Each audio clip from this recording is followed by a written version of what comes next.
క్రీస్తునందు ప్రియమైన సంగమా, మీకు అందరికీ ప్రభు అయిన క్రీస్తునామములో శుభం తెలియజేస్తున్నాను. క్రీస్తు శిలువ శ్రమల ధ్యాన కార్యక్రమం మేమందరినీ ప్రేమపూర్వకంగా స్వాగతిస్తున్నాను. మరి గడిచిన 27 రోజులు దేవునికి మహిమకరంగా, సంఘానికి ఆశీర్వాదకరంగా జరిగినందుకు మొట్టమొదటిగా దేవదానికి వందనములు చెల్లిస్తున్నాను. అదేవిధంగా ఈరోజు మన యొక్క కార్యక్రమాన్ని ప్రారంభించుకుందాము. 21/3/2020 శనివారం ఈరోజు కార్యక్రమానికి అధ్యక్షులు నిలిచేట్టు గాను రెవరెండ్ డాక్టర్ గంటా కరుణాసాగర్ సార్ని వేదిక మీదకి రావాల్సిందిగా మనవి చేయించినాను. అదేవిధంగా మనకి ఈరోజు దైవ సందేశం ఇచ్చేటకు గాను doctor yes Ajay Kumar sir కూడా వేదిక మీదకి రావాల్సిందిగా సంఘం తరపున మనవి చేయించినాను. అదేవిధంగా మన స్థానిక సంఘ కాపరైనటువంటి రెవరెండ్ ఎస్ విలియం స్టాంటన్ సంఘ కాపరి గారిని వేదిక మీదకి రావాల్సిందిగా మనవి చేయించినాను. ముగింపు ప్రార్థన ఆశీర్వాదం ఇవ్వచ్చినటువంటి రెవరెండ్ ఎస్ సజీవ్ క్రిస్టఫర్ సంఘ కాపరి గారిని కూడా వేదిక మీదకి రావాల్సిందిగా మనవి చేయించినాను. మరి మన మధ్యలో అధ్యక్షులు వారు వచ్చి ఉన్నారు, వారికి ఈ యొక్క కార్యక్రమాన్ని అప్పచెప్తున్నాను.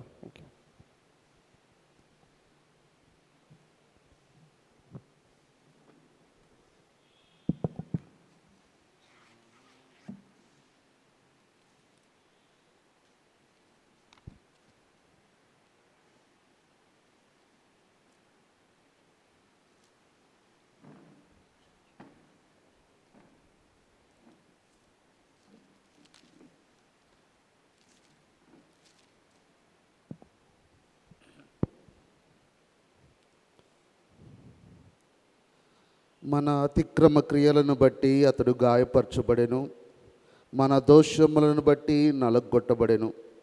మన సమాధానార్థమైన శిక్ష అతని మీద పడెను, అతడు పొందిన దెబ్బల చేత మనకు స్వస్థత కలుగుచున్నది. ప్రియ దేవుని సంగమా, మరొక సాయంకాలం క్రీస్తు శ్రమల ధ్యాన కార్యక్రమాన్ని మనం ప్రారంభించుకుందాం. ఈ సమయంలో ప్రారంభ ప్రార్థనగా కుమారి సోని వచ్చి మనల్ని ప్రార్థనలు నడిపిస్తారు.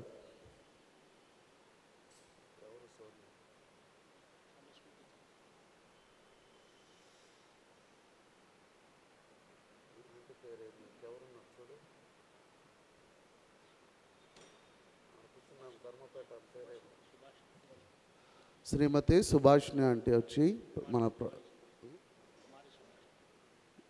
కుమారి సుభాష్ని గారు వచ్చి మనల్ని ప్రారంభ ప్రార్థనలు నడిపిస్తారు. రామ్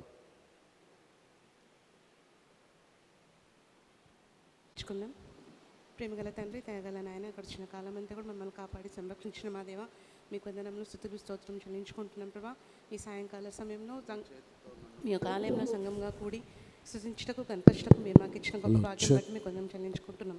జరుగుతున్న కార్యక్రమం అంతట్లో ఆది మొదలుకొని అంతం వరకు మీరే ఉండి మమ్మల్ని నడిపించమని మీరే మహిమ పొందుకోమని ప్రార్థిస్తున్నాం.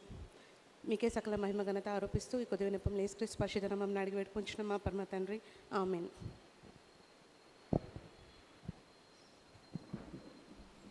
సమయంలో ఆంధ్ర క్రైస్తవ కీర్తన నుండి 669వ పాట. నీ చేతితో నన్ను పట్టుకో, నీ ఆత్మతో నన్ను నడుపు, శిల్పి చేతిలో శిలను నేను, అనుక్షణము నన్ను చెక్కుము అన్న పాటను పాడుకొని దేవుని నామాన్ని మహింపరుద్దాం. నీ చేతితో నన్ను పట్టుకో, నీ ఆత్మతో నన్ను నడుపు, శిల్పి చేతిలో శిలను నేను, అనుక్షణము నన్ను చెక్కుము. శిల్పి చేతిలో శిలను నేను, అనుక్షణము నన్ను చెక్కుము. అంధకార లోయలోన సంచరించిన భయము లేదు, నీ వాక్యం శక్తి గలది, నా త్రోవకు నిత్య వెలుగు. నీ వాక్యం శక్తి గలది, నా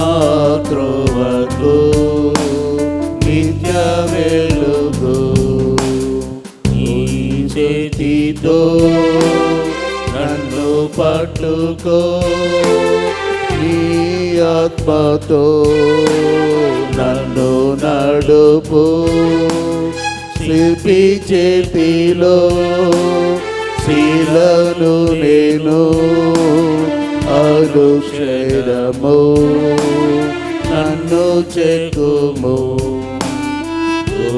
పాపిని నేను తండ్రి పాపయుబిలో పడియుంటిని లేవనెత్తుము శుద్ధి చేయుము పొందనిమ్ము నీదు ప్రేమను లేవనెత్తుము శుద్ధి చేయుము పొందనిమ్ము నీదు ప్రేమను నీ చేతితో నన్ను పట్టుకో నీ ఆత్మతో నన్ను నడుపు శిల్పి చేతిలో శీలను నేను అనుక్షరము నన్ను చెక్కుము ఈ భూమిలో రాజు నీవే నా హృదయలో శాంతి నీవే సంహరించుము నీదు ఆత్మను జీవితాంతము సేవ చేసేదన్ కృమ్మరించుము నీదు ఆత్మను జీవాంతం నీ సేవ చేసేదన్ నీ చేతితో నన్ను పట్టుకో నీ ఆత్మతో నన్ను నడుపు శిల్పి చేతిలో శీలను నేను అనుక్షరము నన్ను చెక్కుము శిల్పి చేతిలో శీలను నేను అనుక్షరము నన్ను చెక్కుము.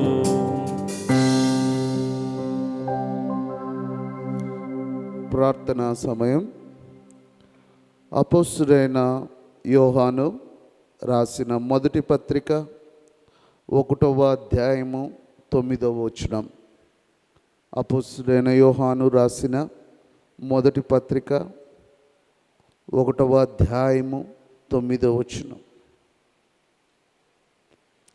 మన పాపములను మనము ఒప్పుకొనిన ఎడల ఆయన నమ్మదగిన వాడును నీతిమంతుడును కనుక ఆయన మన పాపములను క్షమించి సమస్త దుర్నీతి నుండి మనలను పవిత్రులుగా చేయును. ప్రియ దేవుని బిడ్డలారా, శ్రేష్టమైన వాక్యము మనం చదువుకొని ఉన్నాం.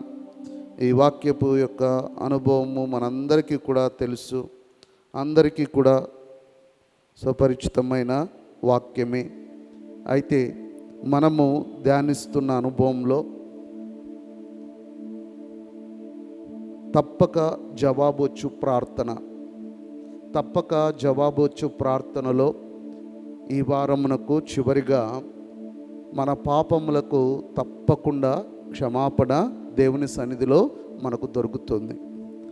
ప్రార్థనలో అడోరేషన్, దేవుని గణపరచడం, అలాగనే సప్లికేషన్, మన యొక్క విన్నపాలు దేవుని సన్నిధిలో చెప్పడం, అలాగనే ఈ కన్ఫెషన్ అనేది కూడా చాలా ప్రాముఖ్యమైంది. మన పాపములు క్షమించబడకుండా మన ప్రార్థనలు దేవుడు వినడు. మన ప్రార్థనకు ఆయన వినకుండా అడ్డుగా వచ్చే బలమైన కారణం ఏదైనా ఉంది అంటే దేవుని దృష్టిలో, దేవుని చిత్తంలో మనము ఆయనకు ఆయాసకరంగా చేసే పాపమే మన ప్రార్థనకు అడ్డుగా ఉంది. అయితే దేవుని వాక్యం సెలవిస్తుంది, ఆయన క్యారెక్టర్తో సహా ఈ యొక్క వాక్యం చెప్పబడుతుంది.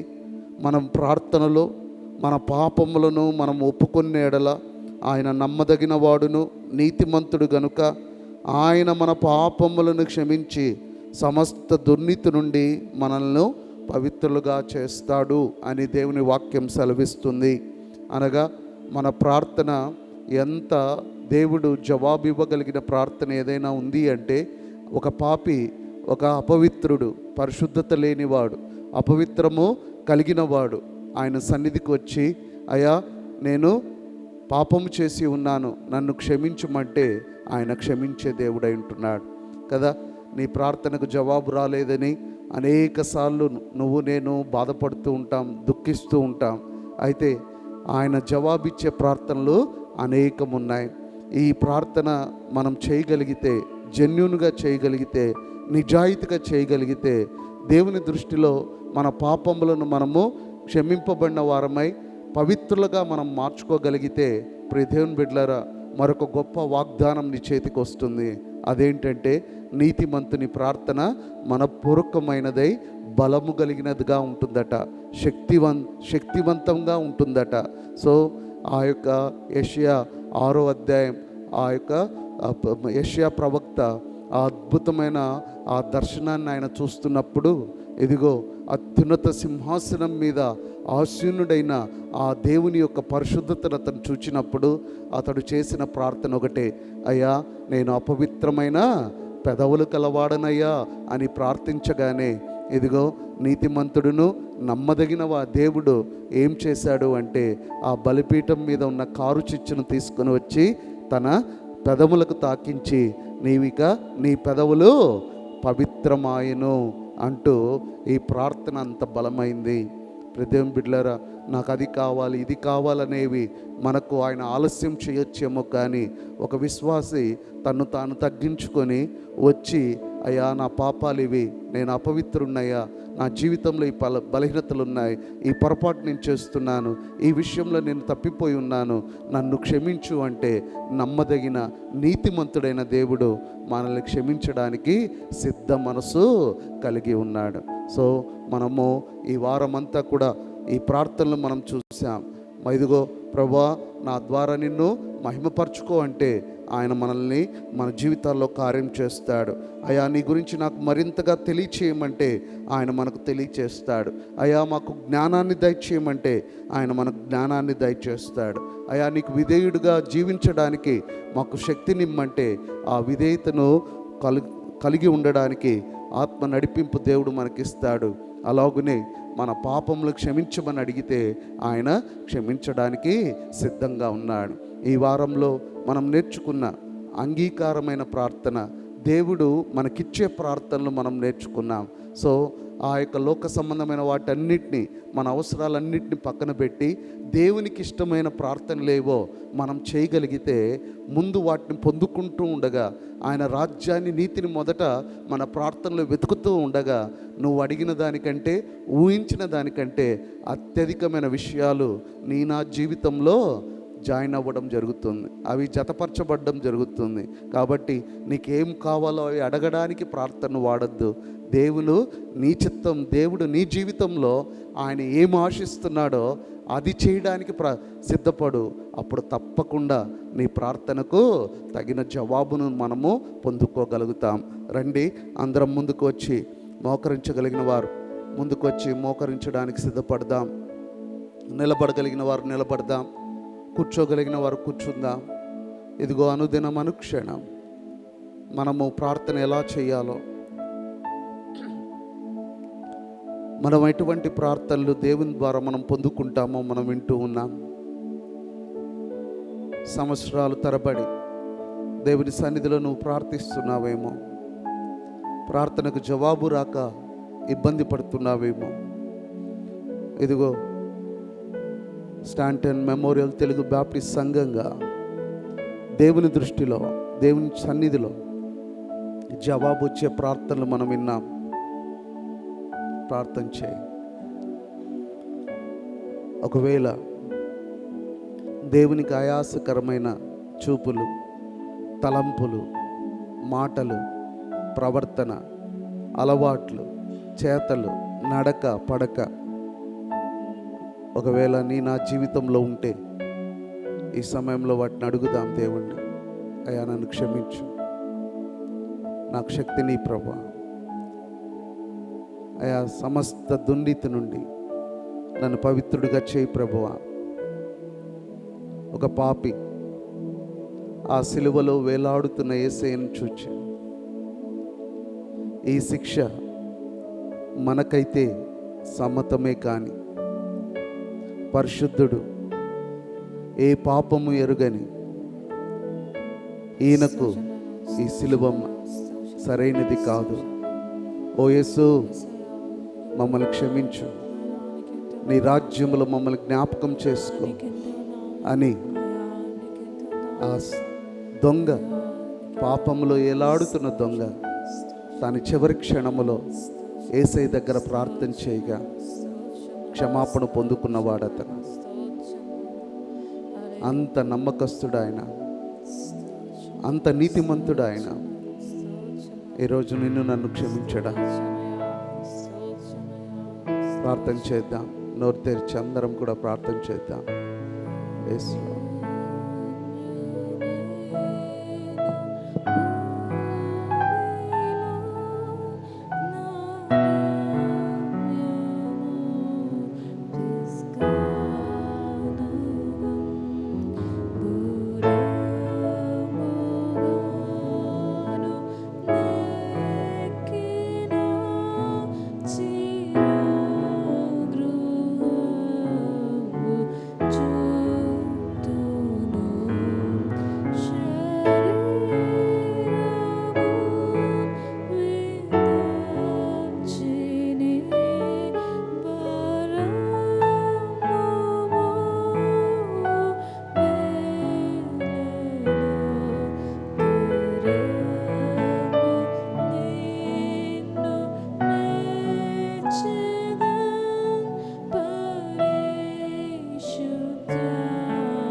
ప్రార్థించుకుందాం.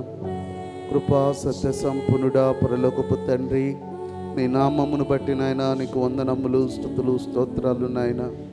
నీ పాద సన్నిధిలో మా ప్రార్థనకు నాయన జవాబు వచ్చే అనేకమైన నీకు ఇష్టమైన ప్రార్థనలు నాయన మేము నేర్చుకొనుటకు మాకు ఇచ్చిన కృపను బట్టి నీకు వందనాలు. ఇదిగో తండ్రి, మా అనుదిన అవసరాల కొరకే అయ్యా మేము ప్రార్థనలను ఉపయోగించుకుంటూ, ఇదిగో నాయన నిజమైన ప్రార్థనకు దూరంగా ఉంటున్న మాకు అయ్యా రోజు వెంబడి రోజు నీ చిత్తానుసారమైన ప్రార్థన ఎలాగూ చేయాలో, ఏ ప్రార్థననైనా మీకు అనుకూలమైనదో నేర్చుకోవడానికి కృపనిచ్చావు తండ్రి. ఇదిగో నాయన మా అనుదిన జీవితంలో అయ్యా మేము రక్షించబడినను, రక్షణ అనుభవం లేకున్నాను తండ్రి, అయ్యా ఈ లోక పాప ప్రభావంలో నాయన పడి మాటల్లో, చేతల్లో, నడకల్లో, అయ్యా ప్రవర్తనలో నాయన అనేక మార్లు నీకు ఆయాసకరమైన జీవితాలు మా యందు ఉన్నట్లయితే అయా మమ్మల్ని క్షమించండి నాయన. అయా మమ్మల్ని క్షమించమని అడగగా అయా నీతిమంతుడు, నమ్మదగిన దేవుడు క్షమించుటకు నాయన సిద్ధ మనసు కలిగి ఉన్నాడని నీ వాక్యం మేము వింటూ ఉన్నాం. అయా మాకు సహాయం చేయండి నాయన. అయా నీ కృపలో మమ్మల్ని భద్రపరచండి. ఇగో తండ్రి, అయా 10th ఎగ్జామ్ రాస్తున్న బిడ్డలను నాయన నీ పాసను తీసుకొస్తున్నాను. అయా వారికి మంచి ఎగ్జామ్స్ నాయన రాయుటకు అయా మంచి జ్ఞానము, సమయపాలన నాయన బిడ్డలకు మీరు దయచేయండి. అయా చదువులు పూర్తయి ఉద్యోగాల కొరకు నాయన ఆశగా కనిపెట్టుకున్న బిడ్డల కొరకు ప్రత్యేకంగా ప్రార్థిస్తున్నాను. వారి జీవితాలను నాయన స్థిరపరచమని ప్రార్థిస్తూ ఉన్నాను. అలాగే తండ్రి, వివాహాల కొరకు ఆశగా కనిపెట్టుకున్న బిడ్డల కొరకు ప్రత్యేకంగా ప్రార్థిస్తున్నాను నాయన. అయా నా తండ్రి, అయా వారికి నా తండ్రి కావలసిన ప్రభువా చక్కని నడిపింపు మీరు దయచేయండి. అయా వివాహాల విషయంలో నాయన నీ యొక్క గొప్ప కృప నాయన మా యవన బిడ్డల జీవితాల్లో నడిపించండి. అలాగునే తండ్రి, అయా నాయన కుటుంబాల్లో నాయన ఉన్న ఆర్థిక పరిస్థితులని ముందు తీసుకొస్తున్నాం. అయా ఆర్థికమైన పరిస్థితుల నుండి బిడ్డలకు విడుదల దయచేయండి. అనారోగ్యంతో బాధపడుతున్న బిడ్డలకు నాయన స్వస్థత దయచేయండి. ఇదిగో నాయన కుటుంబాల్లో నాయన ఇగో తండ్రి శాంతి సమాధానం లేక నలిగిపోతున్న బిడ్డలను నాయన మీ పాసన తీసుకొస్తున్నాను. అయా మీరే సమాధానము కలిగిన దేవుడుగా వారి జీవితాల్లో కుటుంబాల్లో సమాధానము దయచేయమని ప్రార్థిస్తున్నాం నాయన. అలాగే తండ్రి అయా బిడ్డలు లేని వారిని జ్ఞాపకం చేసుకోండి. ఇగో తండ్రి పరలోక సంబంధమైన నాయన బహుమానంతో నాయన వారిని ఎదుర్కోమని ప్రార్థిస్తూ ఉన్నాం. ఏ కష్టం, ఏ వేదన, ఏ బాధతో తండ్రి ఈ 40 దినాలు ప్రభువా తమను తాము నాయన ఈ యొక్క ప్రార్థనలో నాయన అయా ప్రతిష్ఠించుకొని ఏ సహాయం కొరకు ఆశగా నీ ఎదుట కనిపెట్టుకొని ఉన్నారో ప్రభువా నీ చిత్తములో నీ సమయమందు వారి ప్రార్థనకు జవాబిచ్చి ఇదిగో నా దేవుడి గొప్ప కార్యం చేశాడని నాయన సాక్ష్యం చెప్పు రీతిగా ప్రభు వారి జీవితాల్లో కార్యం చేయమని ఈ కొద్ది విన్నపం యేసుక్రీస్తు పేరిట వేడుకుంటున్నాము తండ్రి. ఆమేన్. దయచేసి అందరం కూర్చుందాం. 21/3/2026 శనివారము మన క్రీస్తు శ్రమల ధ్యాన కార్యక్రమములో ధ్యానాంశముగా సిలువలో శాప విమోచన అన్న ధ్యానాంశాన్ని మనము ధ్యానించబోతూ ఉన్నాం. తీసుకోబడ్డ దేవుని వాక్య భాగము గలతీలకు రాసిన పత్రిక, అపోస్తలుడైన పౌలు గలతీలకు రాసిన పత్రిక 3వ అధ్యాయము 12 నుండి 14 వరకు మన మధ్య శ్రీమతి కె కల్పలత గారు మనకు దేవుని యొక్క వాక్యాన్ని చదివి వినిపిస్తారు. గలతీలకు రాసిన పత్రిక 3వ అధ్యాయం 12 నుండి 14 వరకు.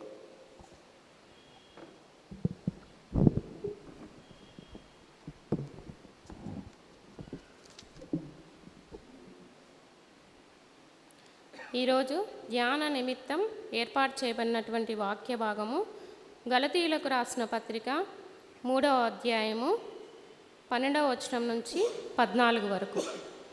గలతీయులకు రాసిన పత్రిక 3వ అధ్యాయము 12 నుంచి 14 వరకు.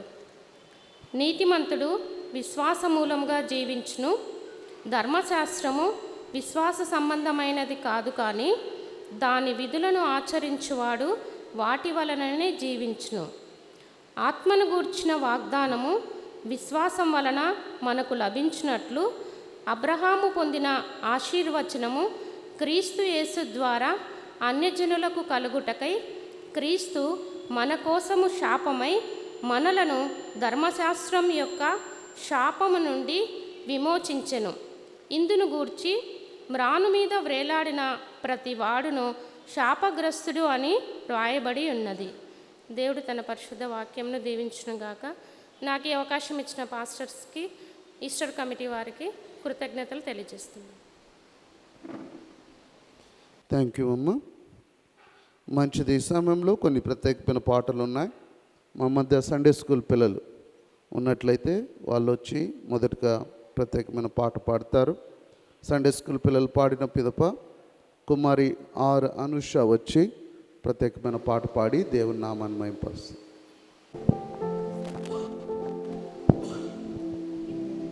Praise the Lord. నీలోనే ఆనందం నా దేవా, నీలోనే నాకు జీవం. నీలోనే ఆనందం నా దేవా, నీలోనే నాకు జీవం. నీనానేడు నిరంతరం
అవకాశం ఇచ్చిన దేవదేవునికి పెద్దలకి వందనాలు.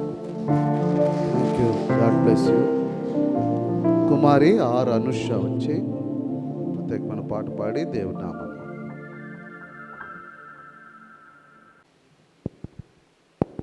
Praise lord. ఏ పాటిదాననయా నన్నెంతగా హెచ్చించుటకు, నేనెంతటి దాననయా నాపై కృప చూపుటకు. ఏ పాటిదాననయా నన్నెంతగా హెచ్చించుటకు, నేనెంతటి దాననయా నాపై కృప చూపుటకు. నా దోషము భరించి నా పాపము క్షమించి నన్ను నీలా మార్చుటకు, కలువరిలో మరణించి ప్రేమించే ప్రేమామయుడా, నీ ప్రేమకు పరిమితులేవి. కృప చూపు కృపగల దేవా, నీ కృపకు సాటి ఏది. ఏ పాటిదాననయా నన్నెంతగా హెచ్చించుటకు, నేనెంతటి దాననయా నాపై కృప చూపుటకు. కష్టాల కడలిలో కన్నీటిలో ఎలలో నా తోడు నిలిచావు, నన్నాదరించావు. కష్టాల కడలిలో కన్నీటిలో ఎలలో నా తోడు నిలిచావు, నన్నాదరించావు. అందరూ నన్ను విడచిన నన్ను విడువని యేసయ్యా, విడువను ఎడబాయనని నా తోడై నిలచితివా. ప్రేమించే ప్రేమామయుడా, నీ ప్రేమకు పరిమితులేవి. కృప చూపు కృపగల దేవా, నీ కృపకు సాటి ఏది. ఏ పాటిదాననయా నన్నెంతగా హెచ్చించుటకు, నేనంతటి దాననయా నాపై కృప చూపుటకు.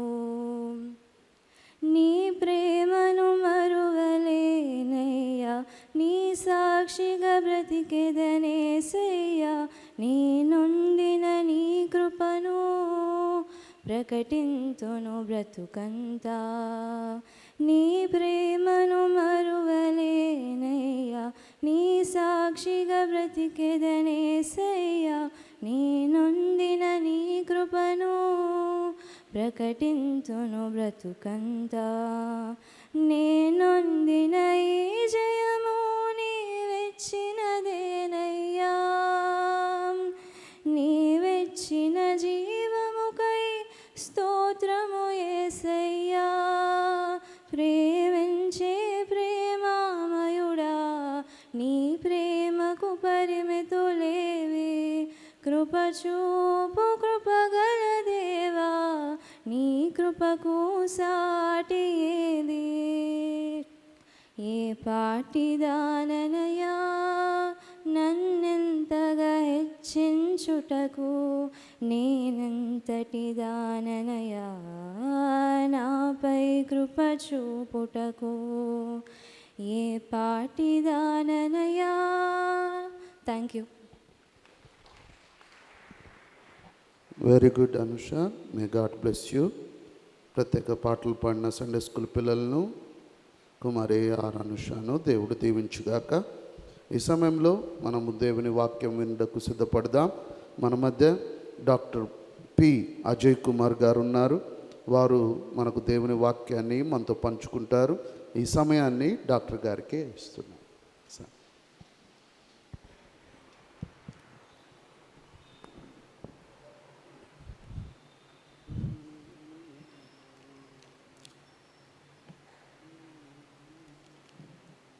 మరి ఈ సాయంకాల సమయమున ఇక్కడ చేరి వచ్చిన వారందరికీ ప్రభువైన యేసుక్రీస్తు నామంలో నా శుభాభివందనాలు తెలియజేస్తున్నాను.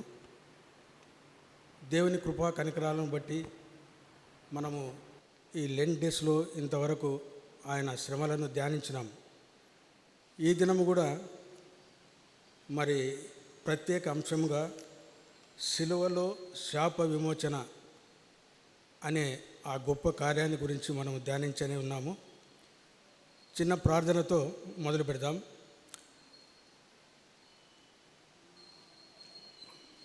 సర్వకృపానిధకు మా పరలోకపు తండ్రి, మీ అపారమైన ప్రేమ కృపా కనికరాలను బట్టి దీనిలమైన మమ్మల్ని అందరినీ తండ్రి ఈ సాయంకాల సమయము మీ పరిశుద్ధమైన ఆలయంలో చేరి నాయన మరి మీ సిలువను ధ్యానించడానికి చేరి ఉండగా మరి ఈ సమయాన్ని మీరు ఆశీర్వదించండి. చెప్పనైన నన్ను కూడా మీరు మరుగుపరిచి మీ వాక్యాన్ని తేటగాను మాకు ఆత్మీయంగా లాభకరంగాను మరి రక్షణ అవసరం ఉన్న వాళ్ళు ఆ గొప్పతనాన్ని తెలుసుకునేలాగాను సహాయం అనుకరించని వేడుకుంటున్నాం. మిగిలినంత కూడా ఆశీర్వదకరంగా చేయమని మన ప్రభును మన రక్షకుడైన యేసుక్రీస్తు నామమున ప్రార్థించి వేడుకుంటున్నాం తండ్రి, ఆమేన్. మరి అవకాశం ఇచ్చిన ప్రభు అయిన యేసుక్రీస్తుకు నా ప్రత్యేకమైన అభినందన తెలియజేస్తున్నాను. అదేవిధంగా పాస్టర్స్ గారికి, Easter, good Friday, Easter standing committee మెంబర్స్కి, మిగతా వాళ్ళందరూ కూడా నేను నా ప్రత్యేకమైన వందనాలు తెలియజేస్తున్నాను. మనము చదివిన వాక్య భాగంలో ముఖ్యంగా అబ్రహాము పొందిన ఆశీర్వచనము క్రీస్తు యేసు ద్వారా అన్యజనులకు కలుగుటకై క్రీస్తు మన కోసము శాపమై మనలను ధర్మశాస్త్రం యొక్క శాపము నుండి విమోచించను. మరి పరిశుద్ధుడైన దేవుడు మానవుతో కోల్పోయిన సాంగత్యాన్ని, సహవాసాన్ని తిరిగి పొందడానికి తనకు వ్యతిరేకంగా పాపం చేసినప్పుడు వారిని ఏదేను వధం నుంచి వాళ్ళను వెళ్ళగొట్టినప్పటికీ తిరిగి తన ప్రేమను కనపరచడానికి ఆయన ఒక గొప్ప మరి నిర్ణయాన్ని ఆయన తీసుకోవడం మనం గమనిస్తున్నాము. ఆయన ప్రేమ ఎంత అనంతమైనది. తాను ప్రేమతో సృష్టించుకున్న తన పిల్లలను ఆయన దూరపరచుకోలేక తిరిగి తానే ఒక సిలువలో పాప విమోచనకు ఒక సాధనంగా ఉండడానికి తీసుకున్న నిర్ణయం మనము మరి అది ఎంతో గొప్ప విషయము. శాప విమోచనానికి దాని గురించి ఇచ్చిన ప్రవచనాలు పాత నిబంధనలు ఏమున్నాయో మనం ఒకసారి పరిశీలన చేస్తే ఆదికాండము 3వ అధ్యాయము 15వ వచనం. ఆదికాండము 3వ అధ్యాయము 15వ వచనము.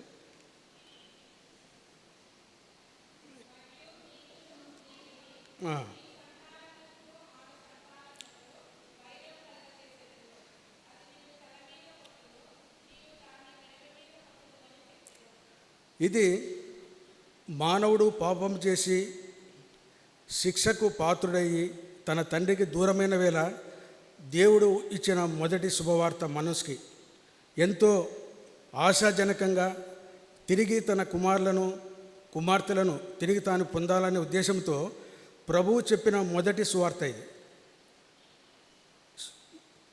ఇక్కడ మనం చూసినట్లయితే నీకును స్త్రీ సంతానానికి వైరం నేను కలగజేస్తానని చెప్తున్నాడు.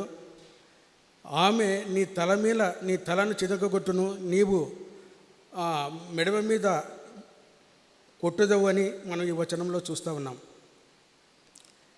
తలను చితగొట్టడం అంటే ఇప్పుడు ఏదైనా ఒక సర్పం ఉందనుకోండి, తలను చితగొట్టడం అంటే కంప్లీట్గా దాన్ని చంపివేయడం.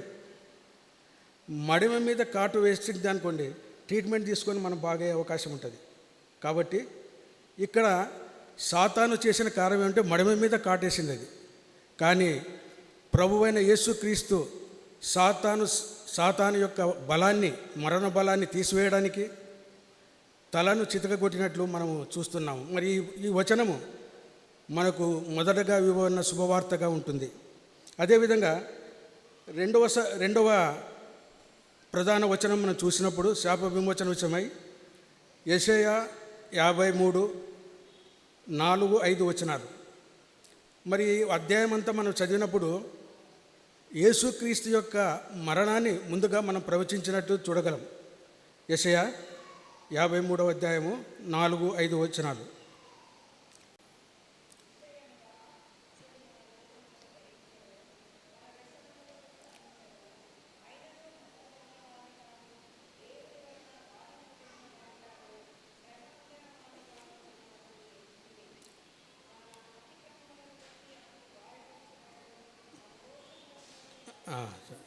చాలమ్మా. సో మన అతిక్రమముల కొరకు గాయపరచబడెను. మనము చేసిన ఈ పాపాలను, మనము ఆయనకు వ్యతిరేక చేసిన పాపాలకు రావాల్సిన మన శిక్షను మన కొరకు ఆయన శిలువలో గాయపరచబడతాడు అనే ప్రవచనాన్ని కూడా మనము యెషయా ప్రవక్త ద్వారా మనం ఎంతో క్లియర్గా రాయబడి ఉంది. అదేవిధంగా ద్వితీయోపదేశ కాండము 21వ అధ్యాయము 23వ వచనం. ద్వితీయోపదేశ కాండము 21-23. మ్రాను మీద వేలాడదీయబడిన వాడు దేవునికి శాపగ్రస్తుడు. ఎవరైతే సిలువలో సిలువ వేయబడతారో వారు శాపగ్రస్తమైన వ్యక్తి. మనం ఈ వచనం చదివితే ఒకసారి చదువుతారమ్మా. ఇది ద్వితీయోపదేశ కాండం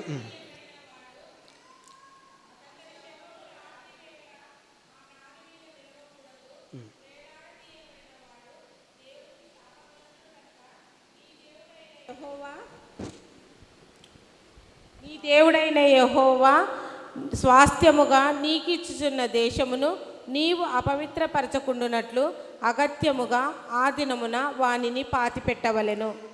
ఎవరైతే సిలువ వేయబడతాడో ఆ వ్యక్తి శాపగ్రస్తుడు కాబట్టి ఆయన ఒక్క రోజు కన్నా శిలువ మీద ఎక్కువ ఉండకూడదు. ఆ వ్యక్తిని ఎవరైనా కానీ ఇమ్మీడియట్గా ఆ వ్యక్తిని తీసేయాలి. ఎందుకంటే అది దేవుడిచ్చిన వాగ్దాన దేశం.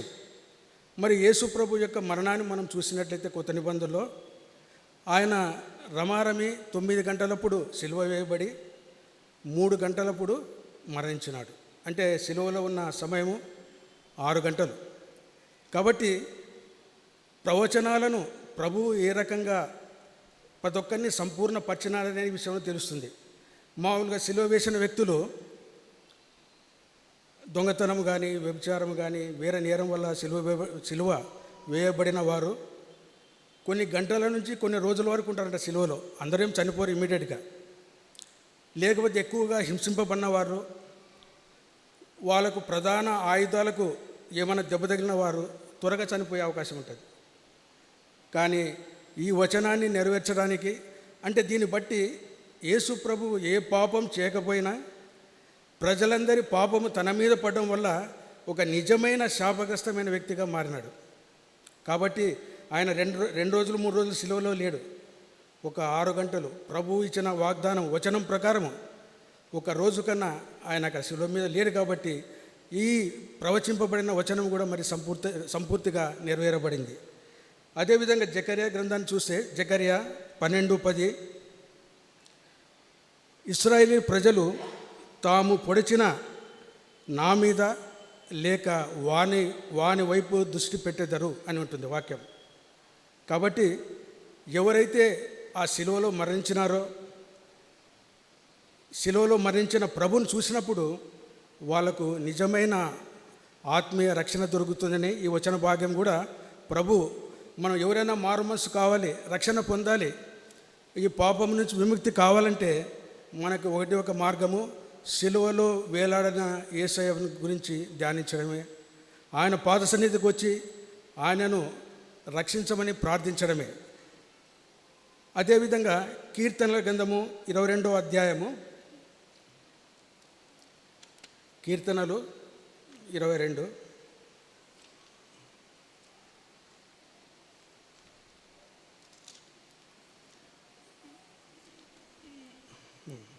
కీర్తనలు 22వ అధ్యాయము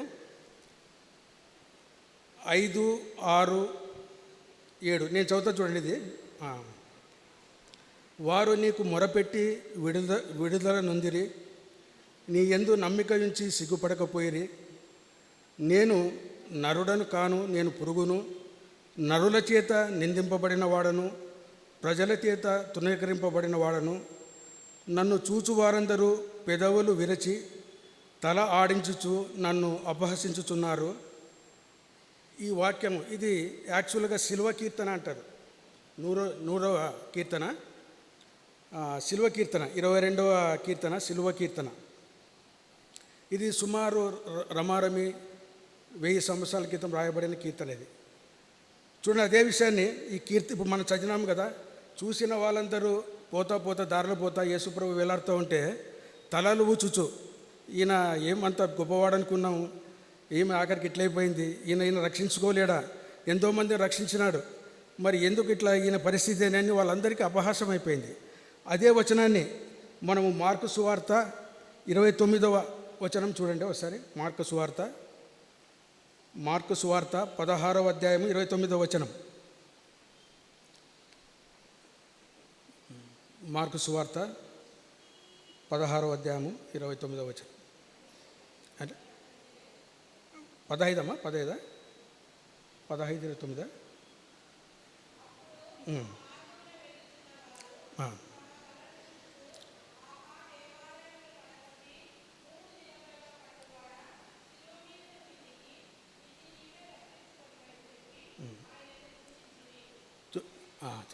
చూడు, తలలు ఊచుచు అంటే ప్రవచనాలు ఏది చెప్పినారో ప్రభు మనకిచ్చినాడో ఒక పొల్లైన గురించి తప్పిపోవడం లేదు. ఆ దారిని పోయే వాళ్ళందరూ తలలు ఊచుతూ అపహాస్యం చేస్తున్నారు. మరి వాళ్ళు 3 సంవత్సరాలు ప్రభువు చేసిన గొప్ప కార్యాలను చూసినారు, ఆయన చేసిన మహత్యాలను చూసినారు, ఆయన అనుగ్రహించిన స్వస్థతను చూసినారు. అయినా కూడా వారు చూడండి ఎట్లా మరి తిరిగి ఈ సన్నివేశంలో వాళ్ళందరూ ప్రభువుని ఏ రకంగా అనుకున్నారంటే, ఈయన ఒక గొప్ప వ్యక్తి, ఈయనని ఎవరు తాకలేరు, ఈయన ఒక పెద్ద రాజు కన్నా పవర్ఫుల్ అయిన వ్యక్తి, ఆయన ఎన్నో గొప్ప కార్యాలు చేసినారు, ఆయన ముట్టుకున్నవాడు అసలు వాని దగ్గర పోలేడు, నాశనమైపోతాడేమనుకున్నారు. కానీ వాళ్ళు అనుకున్న దానికి వ్యతిరేకంగా ఇక్కడ జరగడం చూస్తున్నాం మనం. కాబట్టి వాళ్ళందరూ అపహసిస్తున్నారు. కీర్తనలు 22వ అధ్యాయము 18, 19 నేను చెబుతా చూడండి.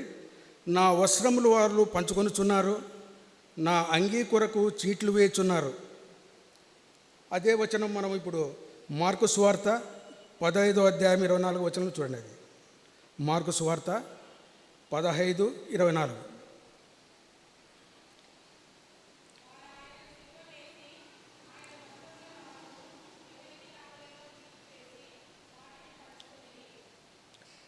చూడండి వచనము. ఇది 1000 సంవత్సరాల క్రితం రాయబడిన కీర్తన. ఇది శిలువ కీర్తన 22వ అధ్యాయం. దాంట్లో మన అంటే దావీదు రాజు, మహారాజు ప్రవక్త ద్వారా చెప్పిన ప్రతి ఒక్కటి ఎంత క్లియర్గా నెరవేరింది. కాబట్టి యేసుప్రభు అంటాడు, ధర్మశాస్త్రంలో ఏ పొల్లైనా కూడా సున్నైనా తప్పిపోదు. దేవుడిచ్చిన ఏ మాటైనా జరుగుతుంది, ఏది తప్పిపోతుందని మనం అనుకోవడానికి వీల్లేదు. కీర్తనలు 22వ అధ్యాయము 14, 18 నేను చదువుతా చూడడం. ఇది నేను నీళ్ళ వలె పారబోయబడి ఉన్నాను, నా ఎముకలన్నీ స్థానము తప్పి ఉన్నవి, నా హృదయము నా అంతరంగమందు మైనం వలె కరుగుచున్నది, నా బలము ఎండిపోయి చిల్ల పెంకు వలె ఆయను, నా నాలుక నా దౌడను అంటుకొని ఉన్నది. మరి ప్రభువు మొత్తం రక్తాన్నంతా ధారపోసి ఎండిపోయిన వ్యక్తిగా మారిపోయినాడు. ఆయన ఎముకలు కనపడతా ఉన్నాయి. ఆయన ఎముకలలో ఏది విరవబడదనేది అది కూడా మనం చూస్తాం. ఎందుకంటే సిలువ పైన ఎక్కువసేపు ఒక 2-3 రోజులు ఉంటే ఈ సైనికులు వచ్చి ఇంకా చావలేదని ఈ కాళ్ళ మీద ఇరగొడుతుండే, కాళ్ళను త్వరగా చనిపోయేది అట్లా.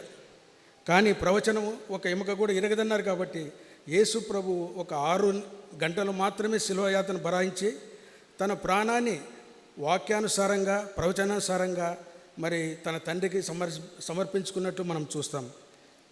ఇంకో వచనం చూడండి,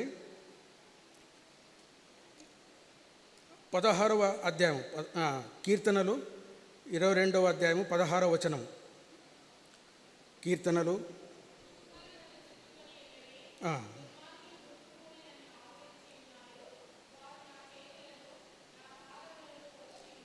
వారు నా చేతులను పాదములను పొడిచి ఉన్నారు.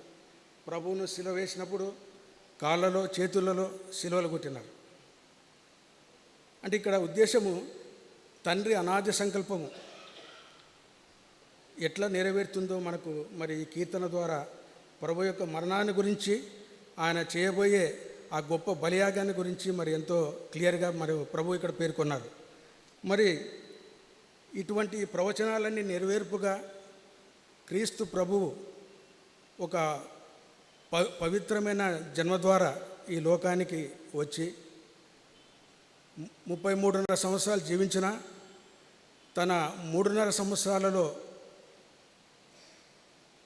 పరిచర్య, సువార్త, ఎన్నో అద్భుతమైన కార్యాలు, స్వస్థత ఇవన్నీ చేసి మరి చివరకు సిలువలో తాను బలియాగంగా అర్పించి తన తండ్రి ఏ పని నిమిత్తమే తను పంపినాడో ఆ పనిని సమాప్తం చేసి మరి ఎటువంటి దిక్కుదశ లేని మనకు ఈ పాపం నుండి విముక్తి కలిగించడానికి మరి ఆయన చేసిన ఈ గొప్ప కార్యాన్ని మనము నిరంతరము తలంచే వారమై ఉన్నాము. అదేవిధంగా శిలువ పాపాన్ని ఎలా తొలగించింది, శిలువలో జరిగిన కార్యం ద్వారా మానవుల పాపాలు ఎట్లా తొలగింపబడ్డాయి అనడానికి ఈ వచనము గలతీ 3:13 వచనం. గలతీ 3:13 అంటే మనము ఈ దినము దానాంశంగా తీసుకున్న ప్రాముఖ్యమైన వచనము గలతీ 3:13.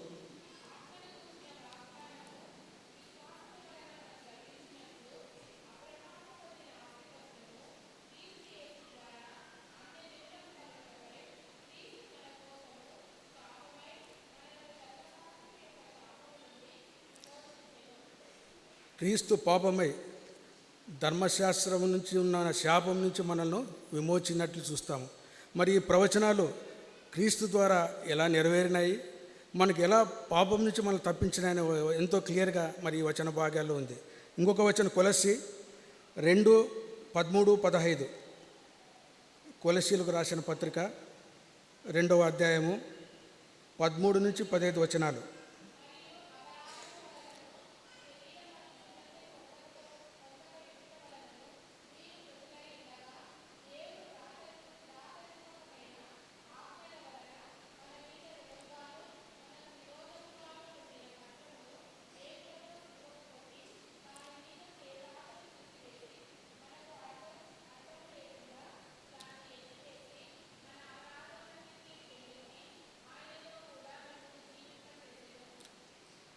ఇది మొత్తం ఆయన కార్యానంతా పౌలు గారు మరి క్లియర్గా రాసినారు.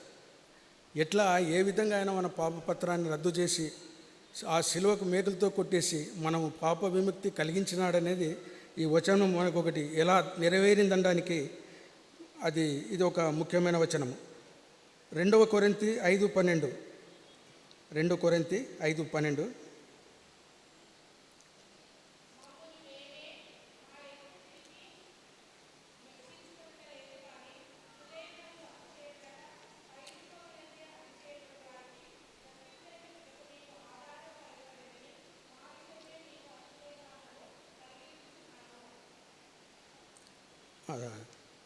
మరి వచనాలన్నీ మనం చదివినప్పుడు ఆ వచనాల నెరవేర్పు ఏ విధంగా ఉందని మనకు తెలుసు, ప్రభు ఏ రకంగా మనం రక్షించినాడు అనేది.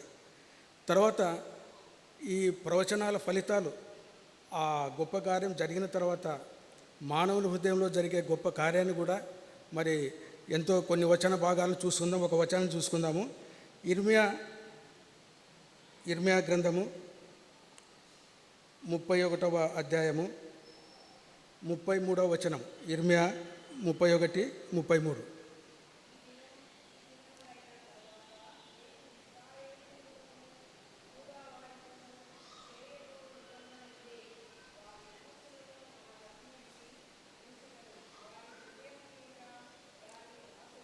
చాలమ్మా. చూడండి, ఇప్పుడు ధర్మశాస్త్రం అనేది ఒక గ్రంథం కాదు, అది దేవుని వాక్యం అనేది ఒక బైబిల్లో ఉన్నా కూడా దేవుడు ఒక గొప్ప వాగ్దానం ఇస్తున్నాడు ఇర్మియా గ్రంథంలో. వారి మనసులలో నా ధర్మశాస్త్రం ఉంచెదను, వారి హృదయం మీద ధర్మశాస్త్రాన్ని రాస్తాను అంటున్నాడు. కాబట్టి ఆ ప్రవచనాలు ఏ విధంగా నెరవేరి ప్రభు చేసిన గొప్ప కార్యం, ప్రభు అయిన యేసుక్రీస్తు చేసిన గొప్ప కార్యం ద్వారా మనము ఈ దినము మరి ప్రభు వాక్యాన్ని మన హృదయంలో కలిగి ఉండి ఆ వాక్యానుసారమైన జీవితం కలిగి మరి మనము ముందుకు కొనసాగునట్లు ప్రభు మనను బలపరుస్తూ ఈ వాక్య భాగాన్ని ఇచ్చినారు. మరి ఈ విషయాలన్నీ ప్రవచనాలు నెరవేర్పని ఒకవైపు ఉంటే, మరి ప్రభువు తాను కూడా ఈ శిలువ బలియాగానికి ఆయన కూడా ఏ రకంగా సన్నద్ధుడైనాడనే విషయాన్ని కూడా మనం చూడవలసింది. మానవ రీత్యా మరి ఈ భూలోక సంబంధమైన ప్రతి విధమైన సమస్యలు కానీ, ప్రతి విధమైన వ్యాధి బాధలు కానీ, వాటన్నిటిని కూడా ఆయన భరిస్తూ మరి ప్రభు యొక్క శిలువ కార్యాన్ని ఏ విధంగా కొనసాగించినాడు అనేది కొన్ని విషయాలు మనము చూసుకుందాం. ఒకటి, ప్రభు చిన్న వయసులో 12 సంవత్సరాల వయసులో ఆయన ధర్మశాస్త్రోపదేశకుల మధ్య కూర్చొని ఉన్నప్పుడు వాళ్ళ తల్లిదండ్రులు ఎత్తుకుంటూ మరి తిరిగి దేవాలయానికి వెళ్తారు. తెలిసిన విషయం మీ అందరికీ. ప్రభు అక్కడ 12 సంవత్సరాల పిల్లవాడు. లూకా 2వ అధ్యాయము 49వ వచనం చదవండి. లూకా 2:49.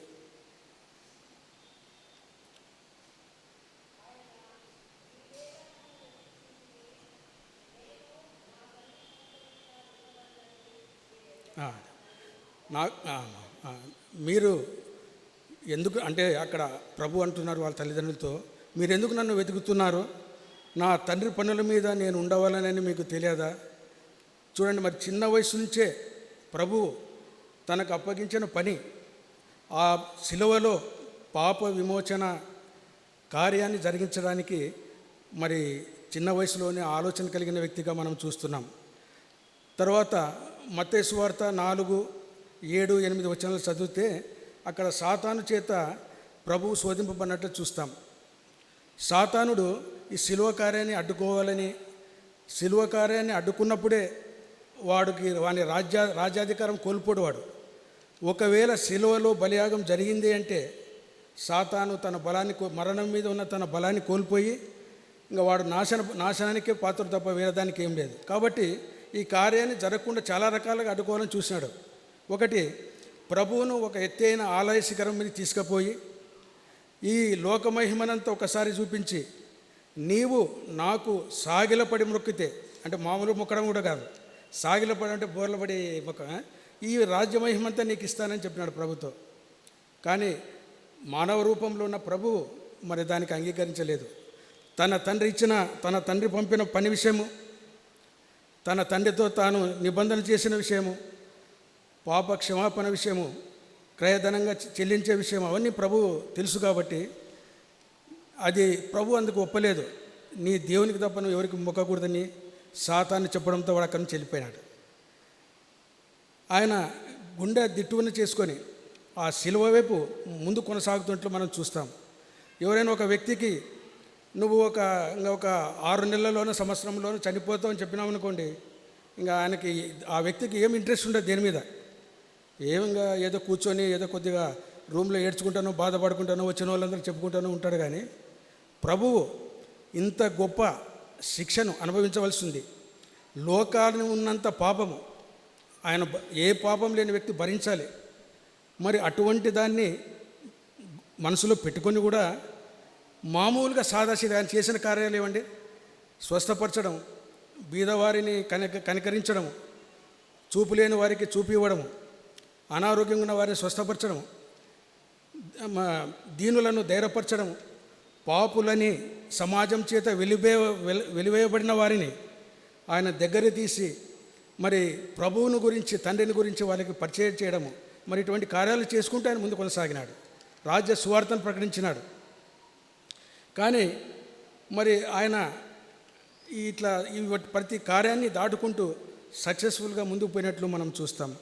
మరి యేసు ప్రభువు ఎదుర్కొన్నంత అవమానాలు ఎవరు ఎదుర్కొన్నట్లు మనం చూడలేం. ఎందుకంటే ఆయన మరి శారీరకంగా, ఎందుకంటే పేద కుటుంబంలో జన్మించినాడు. తల్లిదండ్రులు సామాన్యమైన వారు, సాధారణమైన జీవితం కలిగిన వారు. మరి ఆయనకు దేవాలయానికి తీసుకొని పోయి వాళ్ళు పావురపు పిల్లలు మాత్రమే ఇవ్వగలిగినారు. అంటే వాళ్ళ కుటుంబం స్థితి అట్లా ఉంది. తర్వాత 12 సంవత్సరాల వయసు తర్వాత ప్రభువు తన తల్లిదండ్రులకు లోబడి ఉండెను. అంటే ఈ లోకరీత్యా వాళ్ళ తల్లిదండ్రులు ఏ పని అయితే చేస్తున్నారో ఆ పనిలో తాను ముందు కొనసాగినట్లు చూస్తాం. తర్వాత అంటే మరి చెప్పినట్ల యేసోపు మధ్యలోనే చనిపోయినాడని మరియమ్మను వాళ్ళ సోదరి మందందరూ యేసుప్రభు 30 years వరకు ఆయన వారికి సపోర్టివ్గా ఉన్నాడని కూడా మనకు తెలుసు. కాబట్టి మరి ఒక సాధారణ జీవితం గడుపుతూ తాను చేయవలసిన గొప్ప కార్యాన్ని ప్రభు ఏనాడు మరి దాని విషయము ఆయన మర్చిపోలేదు. తర్వాత ప్రభు కూడా పదే తన శిష్యులకు ఆయన మరణాన్ని గురించి, శిలువ మరణాన్ని గురించి, నేను అన్యజనులకు అప్పగించబడతాను, వాళ్ళు దూషింపబడతాను, అవమానపరచబడతాను, శిలువ వేయబడతానని ముందే చెప్పాడు ప్రభు. అంటే ప్రభుకు ముందే తెలుసు, ఆ సమయం కూడా దగ్గర పడుతుందని కూడా తెలుసు. మత్తయి సువార్త 20వ అధ్యాయము 17వ వచనం చూడము. మత్తయి సువార్త 20వ అధ్యాయము 17వ వచనం.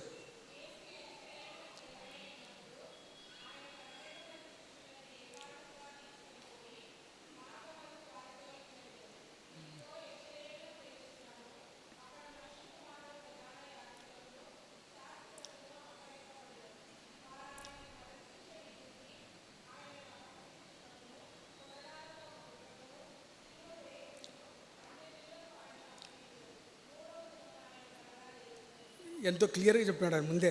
శిలువ మరణానికి తెలుసు, ఆయన భరించబోయే అతి క్లిష్టమైన ఆ సంఘటన కూడా ఆయన తెలుసు. ఎందుకంటే ఈ శిలువ కార్యం అనేది ఎంత భయంకరంగా ఉందో ఆ గెస్సెమనే వనములో ప్రభు చూసినప్పుడు మనం తెలుసు. ఆయన ప్రార్థనలో ఆతురత, చెమట రక్తం మారేంతగా ప్రార్థన చేసి తన తండ్రికి ఎంతో దీనంగా వేడుకున్నారు. వీటిని భరించే శక్తి నాకు దయచేయి అని అన్నాడే కానీ దీన్ని తప్పించు అని అనలేదు. తండ్రి మీ చిత్తం ఏదైతే ఉందో అదే నెరవేరును గాక అన్నట్లు మనం చూడగలుగుతాం. తర్వాత ప్రభు చేసే గొప్ప కార్యాలను చూసిన ప్రజలు ఈయనను మనం రాజుగా చేసుకుంటే బాగుంటుంది, ఎందుకంటే మంచిగా అందరినీ స్వస్థపరుస్తూ ఉన్నాడు, మంచిగా 2 రొట్టెలు 5 చేపలందరినీ దీవించి చాలామందికి చేసినాడు, కాబట్టి రాజుగా పెట్టుకుందాం అనుకున్నారు అందరూ. కాబట్టి యేసు అంతరంగంలో ఎరిగి తనను రాజుగా చేయడానికి వస్తున్నారని తెలుసుకొని ఆయన అక్కడ ఉండకుండా అక్కడి నుంచి వెళ్ళిపోయినాడు.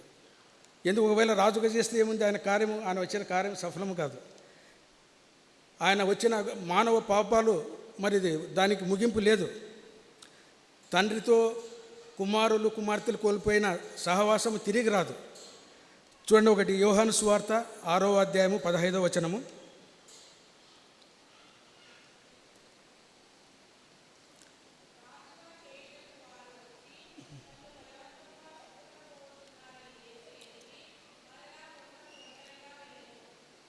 చూడండి, అక్కడి నుంచి ఆయన వెళ్ళిపోయినాడు. ఎందుకంటే ఆయనకు ఒకటే ఆ విధేయత, తండ్రికి ఇచ్చిన మాట. దానికోసము మరి ప్రభు ఎన్ని శ్రమలైనా ఎన్ని టెంప్టేషన్స్ అయినా ఎదుర్కొని వాటన్నిటిని జయించగలిగినాడు మానవ రూపంలో ఉండి.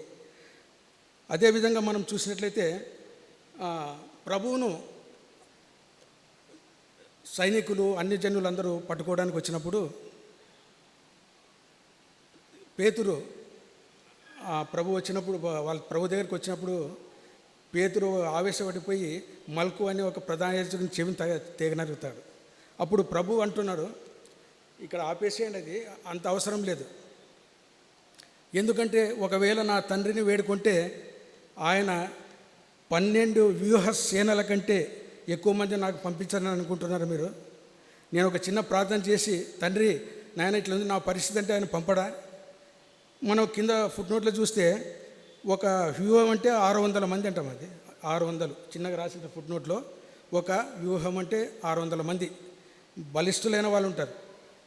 అటువంటిది 12 కంటే ఎక్కువ అంటే ఎంతమంది 7,200 మంది వస్తారు ఒకసారి ప్రభు వేడుకుంటే. మనము దావీదుని చూసినప్పుడు, దావీదు ఒక తప్పు చేసినప్పుడు, జనాభా సేకరణ చేసినప్పుడు ఒక మరణదూత వస్తుంది. అది వచ్చి ఉదయం నుంచి సాయంత్రం వరకు 70,000 మంది నరికి పడేసిన ఒక్కడే ఒక మరణం. ఇక్కడ 7,200 మంది వస్తే ఇంకా మొత్తం ఆ సిటీ అంతా మొత్తం క్లోజ్. ఎవరు ఏం చేయలేరు, యేసు ప్రభుని దగ్గర కూడా రాలేరు. కానీ ప్రభు అట్లా వేడుకోలేదు. ఈ కార్యం జరగవలసి ఉంది. తండ్రిని వేడుకుంటే మరి ఆయన ఎంతోమంది దూతలను పంపగలడు ఇమ్మీడియట్గా, కానీ ప్రభు దానికి అంగీకరించలేదు. మరి అదే ఇంకొకటి గెస్సెమనే తోటలో మత్తయి సువార్త 26:37 వచనం 38 చదవండమ్మా. మత్తయి సువార్త 26వ అధ్యాయము 37వ వచనం నుంచి 39.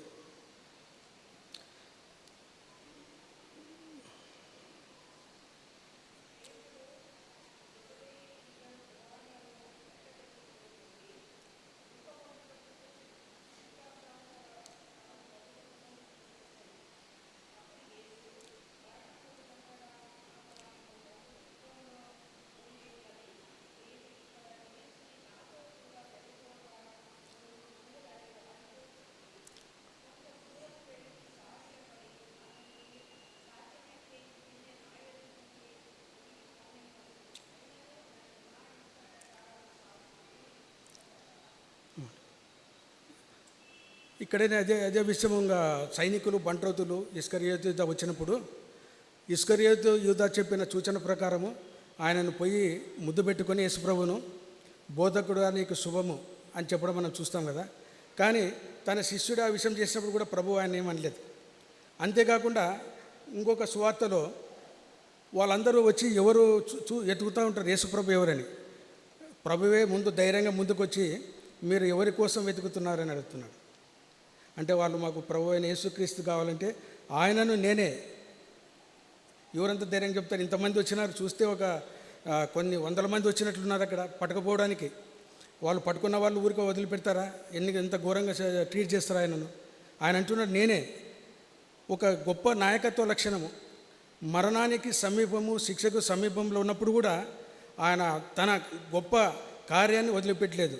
ప్రభు అంటున్నాడు నేను మీకే కావాల్సి ఉన్నప్పుడు నన్ను పట్టుకోండి, వాళ్ళందరినీ విడిచిపెట్టండి, నేను మీకు కావాలి. అది నాకు చూసినప్పుడు ఆయన ప్రభు ఒక హెడ్గా, ఆ గుంపుకు ఒక పెద్ద హెడ్గా ఉన్నప్పుడు ఎట్లా లీడింగ్ తీసుకున్నాడు అనేది శిష్యులకు నేర్పించినది ఎంతో మనం క్లారిటీగా చూస్తాం. ఆ వ్యక్తిని నేనే అని ప్రభు ఆ స్టేట్మెంట్ ఇచ్చినప్పుడు ఆ ధైర్యాన్ని చూసి వాళ్ళు వెనక్కి భయపడి పడిపోయినారు. వచ్చిన వాళ్ళు ఇంత ధైర్యంగా చెప్తున్నాడు ఎవరు? నేను. మిగతా వాళ్ళు అనుకోండి, ఒక రాజు శత్రుసేనలు వచ్చినప్పుడు ముందు వాళ్ళందరూ చంపేసిన తర్వాత రాజును లాస్ట్లో పట్టుకుంటారు, లేకపోతే ఆయన పరిగెత్తిపోతుంటే ఎక్కడో పట్టుకుంటారు. కానీ ప్రభువు ఈ శిలువ కార్యం చేయవలసింది కాబట్టి దానికి ముందు కొనసాగి నేనే అని ఎంతో ధైర్యంగా చెప్పడము ప్రభు యొక్క స్థిరతను మనకు ఎంతో సూచిస్తూ ఉంది.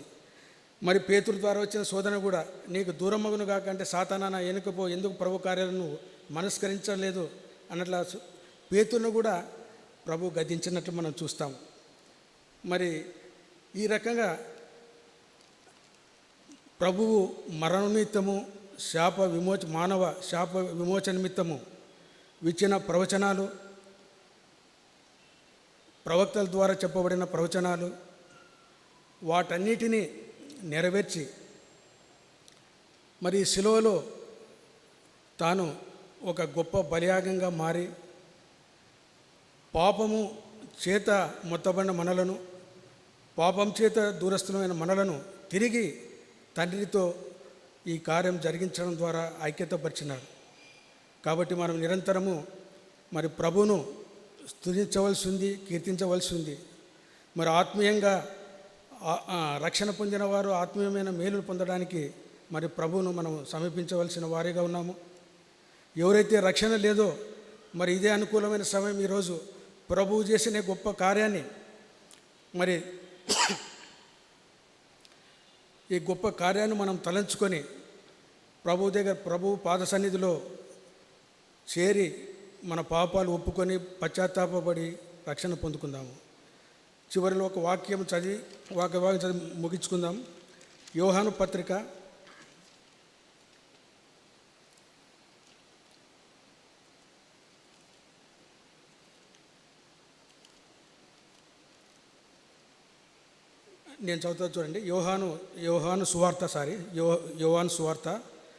1వ అధ్యాయము 1వ వచనం నుంచి.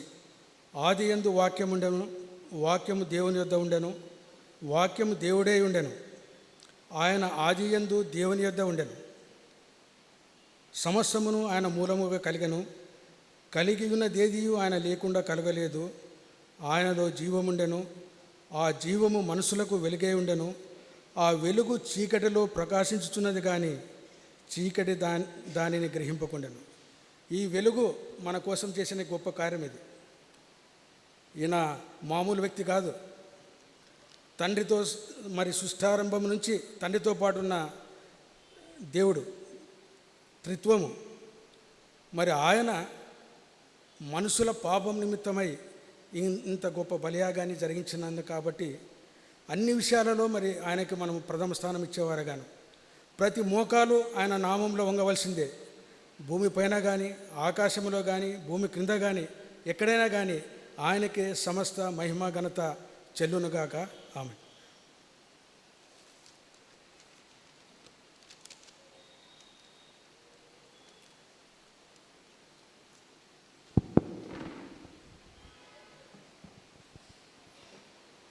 మంచిది. డాక్టర్ గారు చక్కని వాక్యాన్ని మనతో పంచుకున్నారు. నిజమే, ఈ యొక్క లెంట్ డేస్లో మనము సిలువలోని విలువను నేర్చుకుంటూ వస్తూ ఉన్నాం. సిలువ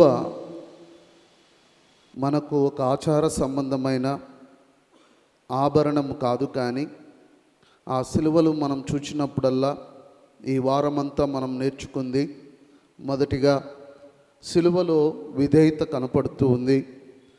యేసు ప్రభువారు తాను మరణమగునంతగా ఆ యొక్క సిలువలో తాను విధేయత చూపినట్టుగా మనము కూడా ఆ ఫిలిప్పీలకు రాసిన పత్రిక 2వ అధ్యాయంలో మనం చూచినప్పుడు ఒకరి ఎడల ఒకరము ఆ యొక్క క్రీస్తు మనసు కలిగి మనము ఒకరినొకరు ఎదుటి వారిని మనకంటే గొప్పవారిగా యోగ్యులుగా ఎంచుకోవాలి అంటే ముందు మనలో విధేయత కావాలి. క్రీస్తు ప్రభువుకు అంటాడు, ఈ మనసు మీరును కలిగి ఉండండి. ఏ మనసు అయ్యాది? తన్ను తాను రిక్తునిగా చేసుకొని దాసునిగా ఎంచుకొని అలాగే మరణం పొందినంతగా విధేయత చూపాడు. సో ఆ సిలువను చూచినప్పుడల్లా నేను మీకంటే యోగ్యుణ్ణని నేను ఎన్నుకుంటున్నాను, నేను అందరికంటే గొప్పవాడినని నేను అనుకుంటున్నాను అంటే నేను ఇంకా సిలువను సరిగా అర్థం చేసుకోలేదని అర్థం.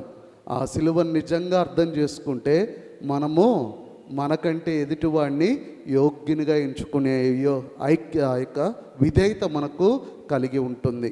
ఆ విధేయత కొరకు ఆ యొక్క అపోస్తలుడైన పౌలు సిలువలో ఎలా సిలువను చూసి మనము క్రీస్తులో విధేయత ఎలా నేర్చుకోవాలో చెప్తాడు.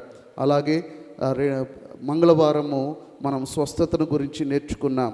సిలువలో నిత్యము నిరంతరము స్వస్థత ఉంది. ఈరోజు ఆ యొక్క సిలువలో యేసు ప్రభు మరణించి 2000 సంవత్సరాలకు పైగా అయిపోయిందేమో, కానీ ఈ రోజుకి పాప వ్యాధితో ఏ పాపి అయినా ఆ సిలువ వైపు చూచినప్పుడు ఆయన దెబ్బల చేత తప్పక స్వస్థత కలుగుతుందని దేవుని వాక్యము సెలవిస్తుంది. ఆ సిలువలో స్వస్థత నేటికి అద్భుత రీతిగా మనకున్నదని మనం నేర్చుకున్నాం. అలాగనే సిలువలో కొలసీలకు రాసిన పత్రిక 2వ అధ్యాయం 13 నుంచి 15 వరకు సిలువలో ఉన్న రుణ విముక్తిని గురించి మనం నేర్చుకున్నాం కదండి. సేవకులు మనకు చెప్పారు, మనకు రుణం ఉంటుంది, ఇంటి రుణం, ఇంటి అప్పు ఉంటుంది, గోల్డ్ లోన్ ఉంటుంది కదా. అవన్నీ ఆ యొక్క అప్పులు తీర్చబడ్డాయి, నీ రుణం విముక్తి అయింది, రుణమాఫీ అనగానే ఎంత సంతోషపడతామో కదా. అయితే పాపము ధర్మశాస్త్ర విషయంలో మనం ఎంత చేసినా కూడా చివరికి మనము రుణస్థులమే కదా. ఆ యవన బిడ్డ వస్తాడు, అయ్యా నేను ఎలా ఆ యొక్క పరలోకానికి వారసుడిని ఎలా అవ్వాలి అంటే ఆయా ధర్మశాస్త్రం అంతా చేయిపో అంటాడు. అయ్యా మొత్తం చేస్తున్నానయ్యా, చిన్నప్పటి నుండి నేను అన్నీ చేశాను, అయినా కూడా నువ్వు ఇంకా నీ పూర్ణ హృదయంతో పూర్ణ మనసుతో నీ దేవుణ్ణి ప్రేమించలేకపోతున్నావు. నీవు దేవుని కంటే నీ ఆస్తిని ఎక్కువగా ప్రేమిస్తున్నావు.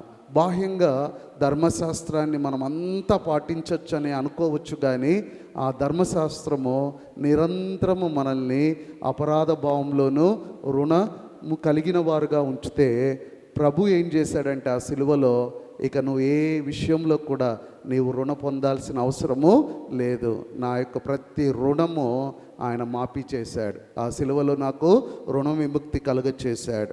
అలాగనే మరొక అంశాన్ని మనం చూసాం, సిలువలో జీవం. 2 కొరింథీ 13:1-4 వరకు మనం చూసినప్పుడు, నేను ఈ లోకంలో నేను జీవించగలగాలి, నేను జీవించాలి అంటే ఈ లోక విషయంలో మరణించాలి, క్రీస్తులో నేను జీవించగలగాలి. క్రీస్తులో నేను జీవించాలి అంటే ఆ సిలువ ఒకప్పుడు మరణానికి సాదృశ్యం, కానీ ఈరోజు పాపికి అది జీవానికి సాదృశ్యం. ఎవడైతే తన్ను తాను దురాశలకు సిలువ వేసుకొని ఆ యొక్క క్రీస్తులోని జీవాన్ని, సిలువలోని జీవాన్ని పొందుకుంటాడో వాడు తప్పకుండా అద్భుత రీతిగా వాడు జీవించగలుగుతాడు. అలాగే ఈరోజు మనం నేర్చుకుంది శాప విమోచన. ఇక ఆనాడు ఆ యొక్క మానవుడు చేసిన పాపానికి మనమే కాదు, మొత్తము ఒక మానవ జాతే కాదు, లోకమంతా కూడా సిలువ ఆ యొక్క శాపాన్ని కొని తెచ్చుకున్నారు. ఆ సిలువలో మనం చూసినప్పుడు దేవుడట, యేసు ప్రభు అట, ఈ లోక శాపమునంతటి నుండి ఆయన విమోచన కలుగ చేశాడట. నేను ఒక స్టడీ చేస్తూ ఉండగా నాకు అర్థమైంది ఏంటంటే, ఎందుకు సిలువలో యేసు ప్రభు తల మీద ముళ్ళ కిరీటము ఎందుకు ఉంచబడింది అని మనం చూస్తే, ఆ ముళ్ళు ఎక్కడ కనపడతాయి బైబిల్లో? మొదటిసారి ముళ్ళు ఎక్కడ కనపడుతుంది? ఎప్పుడు కనపడతాయి ముళ్ళులు? ఆదాము అవ్వ వారు పాపము చేయగానే ఆ భూమి మీద అప్పుడు శాపానికి సూచనగా మొదటగా ఆ ముళ్ళు చెట్లు మొలవడము ప్రారంభమవుతాయి. ఇప్పుడు యేసు ప్రభు ఆ సిలువలో ఆ యొక్క సృష్టి శాపాన్నంతా ఆ ముళ్ళ కిరీట రూపంలో ఆయన తన మీద ధరించుకొని మనల్ని శాప విమోచకునిగా మనల్ని చేశాడు. సో ఇన్ని విషయాలు మనము ఆ క్రాసాలజీ, ఆ క్రాస్ సిలువ గురించి మనం ఎంతగా నేర్చుకుంటే, ఆ సిలువ దగ్గరికి ఎంతగా మనం రాగలిగితే, ఆ సిలువను మనం ఎంత అర్థం చేసుకుంటే అంత అద్భుతమైన సత్యాలు ఆ సిలువలో ఉన్నాయి. కాబట్టి ఆ సిలువ మనకు ఒక ఆచార సంబంధమైన సింబల్గా కాక ఒక విలువ కలిగిన, శక్తి కలిగినదిగా మారగలిగితే అప్పుడు దేవుని వాక్యం మన జీవితాల్లో నెరవేర్చబడుతుంది. ఎందుకంటే రక్షించబడు వారికి సిలువ ఏమై ఉంది? దేవుని శక్తి అయి ఉంది. ఇవన్నీ ఆయన శక్తి ద్వారా మనం పొందుకున్నవై ఉన్నాయి. అటువంటి గొప్ప కృప ఈ ఆయా వాక్యాలన్నింటినీ పంచుకొని ఈ వారమంతా కూడా ప్రయాసపడి సిద్ధపడి ఆ యొక్క సంఘం ఎదుట నిలబడి దేవుని వాక్యాన్ని బోధించిన బిడ్డలందరినీ కూడా దేవుడు దీవించి ఆస్వాదించుగాక. Thank you sir. మంచిది. ఈ సమయంలో సెక్రటరీ గారు వచ్చి వారు ప్రకటనలు చేస్తారు.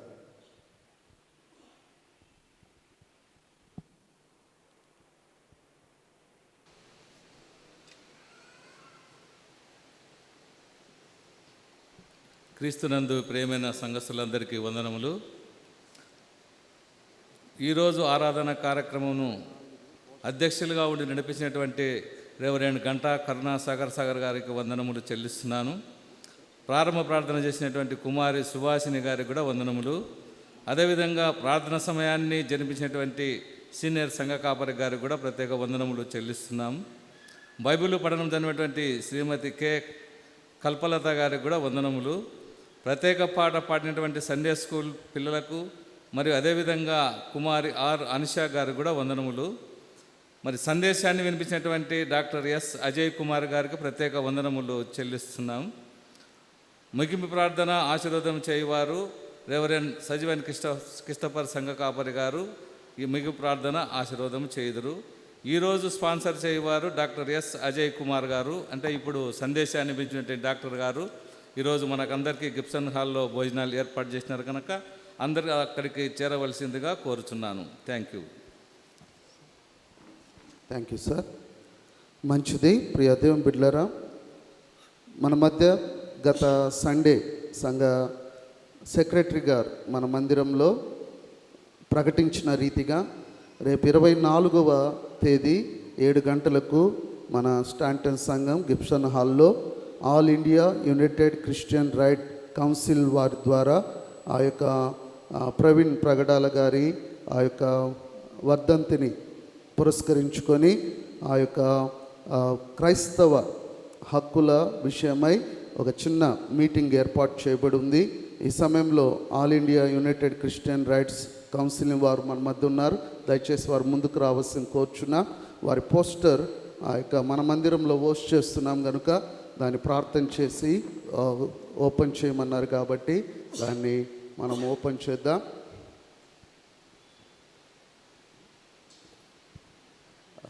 మా మధ్య సంఘ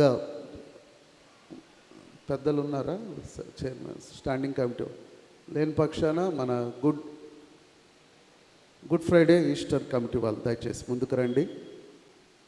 కన్వీనర్ గారు, సెక్రటరీ గారు ముందుకు వస్తే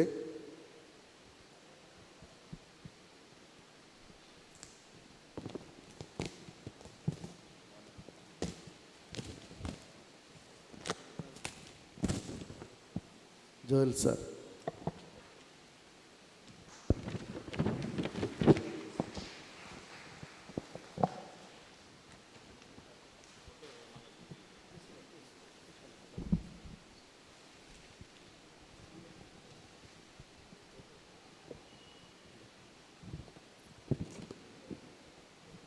మంచిది. ప్రియ దేవుని బిడ్డలారా, ఈ సమయం మందు రేపు 24వ తేదీ మన సంఘంలోనే ఈ యొక్క చిన్న కార్యక్రమము ఏర్పాటు చేయబడి ఉంది. ఈ యొక్క పరిస్థితుల్లో దైవజనుడిని జ్ఞాపకం చేసుకుంటూనే క్రైస్తవ హక్కుల విషయమై మనం ఎటువంటి అవగాహన కలిగి ఉండాలన్న అవగాహన సదస్సు ఇది. కాబట్టి ఈ యొక్క సదస్సులో మీరందరూ కూడా పాల్గొనాలని చిన్న ప్రార్థన చేసుకుందాం. కృపా సత్య సంపూర్ణుడా, పరలోకపు తండ్రి, ఏదో తలపెట్టిన ఈ మీటింగ్ను బట్టి నాయన నీకు స్తుతులు చెల్లిస్తున్నా. ఆయా సంఘ కమిటీ వారు నాయన ఎంతగానో ఈ యొక్క క్రైస్తవ సమైక్యత కొరకు ఆయా సంఘము నాయన ఆయా తండ్రి సువార్త విషయంలో ఆయా దేశంలో నాయన ఎన్నో సవాళ్ళను నాయన ఆయా క్రైస్తవ సమాజం ఎదుర్కొంటుండగా ఇగో తండ్రి కలిసికట్టుగా ఆయా నాయన ఒక స్వరము వినిపించడానికి ఇదిగో నాయన ఒక ప్లాట్ఫామ్ కొరకు నాయన క్రైస్తవ సమాజం చూస్తూ ఉండగా నాయన సహాయం దయచేయండి. అయా నాయన ఎత్తపడిన ప్రతి స్వరము నాయన ఈ లోకము నాయన అయా దాన్ని నా తండ్రి అయా నాయన తండ్రి అయా దాన్ని గొంతు నాయన నొక్కివేస్తూ ఉండగా ఇగో తండ్రి అయా క్రైస్తవ సమాజం ప్రార్థన పూర్వకంగా విశ్వాసముతో అయా తమ యొక్క హక్కుల కొరకు పోరాడడానికి కృపను దయచేయండి. అయా నాయన ఇది ఎవరికి వ్యతిరేకము కాదు, కానీ ఇదిగో నాయన అయా క్రైస్తవ సమాజాన్ని మేలుకొలిపి పరిస్థితులకు నాయన అనుగుణంగా నా తండ్రి ఆయా క్రైస్తవ సమాజము స్పందించవలసిన రీతిని ఆయా మరొకసారి ఆయా జ్ఞప్తికి చేయడానికి సిద్ధపరుస్తుండగా ఈ మీటింగ్ ఆది అంతము నీ నామ మహిమార్థమై జరిపించమని ఈ కొద్ది విన్నపం యేసుక్రీస్తు పేరిట వేడుకుంటున్నాం తండ్రి. ఆమేన్. Thank you. God bless you brothers.